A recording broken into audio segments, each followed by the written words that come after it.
Hey, my reactor. So we on Women of the Bible. Tamar. She don't have a picture, and it's gonna be Tamar and Jochebed. But anyway, we gonna start with Jahar. Tamar. The link between Judah and Jesus. Tamar is a forgotten hern in the Bible. Tamar history begins with the loss of two husbands, and Onan, sons of Judah, childless. Her future was questionable. Tamar had two choices. One, she could accept her lot in life, or two, she could take actions. Tamar made the second choice and became her own advocate. Bound by what was known as levirate law, to either marry another son of Judah or be liberated by Judah to marry another man, Tamar used her femininity and played on his manliness, dressing as a prostitute. Her goal was security by any means necessary, even a pregnancy when she was unmarried.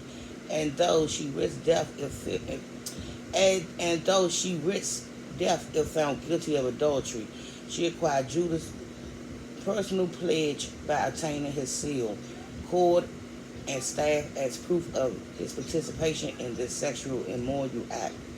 Not only did Judah's personal items implicate him, they forced him to fulfill his responsibility to her as the father of her child.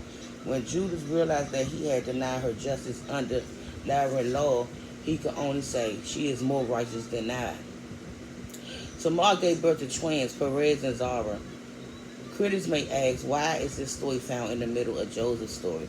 One reason is that it's prepared us for Genesis 49, a chapter in which Jacob blesses Judah, his fourth son, with his scepter, a symbol of birthright and kingship traditionally given to the firstborn. The immoral and violent behavior of the three brothers, Reuben, Simeon, and Levi, set the stage for the blessing to be passed to Judah. Thus, it was through the line of Judah that the house of David was established.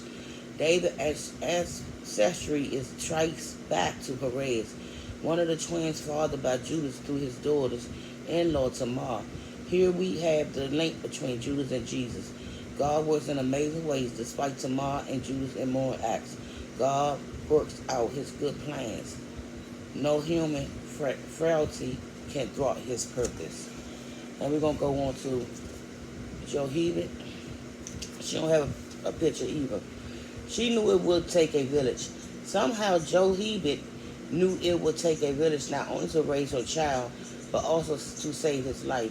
So he started calling on that village from the day of his birth. The first two village members introduced in the story are midwives named Sapphira and Pua, who were ordered to kill all male babies born to Hebrew women. But these midwives lied to the king in order to spare the babies' lives.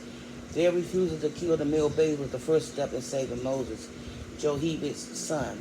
Jochebed herself performed the second step by managing to conceal her baby for 3 months, defying the order to throw him into the Nile River. During that time, she carefully constructed a basket of papyrus and coated it with tar and pitch for waterproofing. She observed the bathing patterns of Pharaoh's daughter, the princess, and she coached her daughter Miriam, another village member, so she would know what to say and do when the princess found the baby. Jochebed also knew that Miriam fully grasped the plan and understood how to subtly appear and suggest the appropriate nurse for the discovered child. The next step involved an unexpected village member, Pharaoh's daughter. She discovered a beautiful baby who had cried at just the right moment, and Miriam prompted the princess heir Jehovah to take care of the child. The princess raised this Hebrew boy in luxury of it as her own son, naming him Moses. Yes, Jochebed knew that it would take a village to raise her child, and she used that village well. She was a loving, caring, concerned, resourceful, determined mother, and she was faithful. God heard her prayer and intervened on her behalf. He honored her steadfast purpose by using all her children, Aaron, Miriam, and Moses, to lead his people out of the bondage. Jochebed was a woman of courage who feared only God, not people. She had an unwavered faith in God's promises. She teaches us that it doesn't matter who we are or what our circumstances are. It's how we deal with the lumps and bumps, the challenges and the responsibility that's come with being a woman and a mother. That really matters. And I'll be back with the women of the Bible.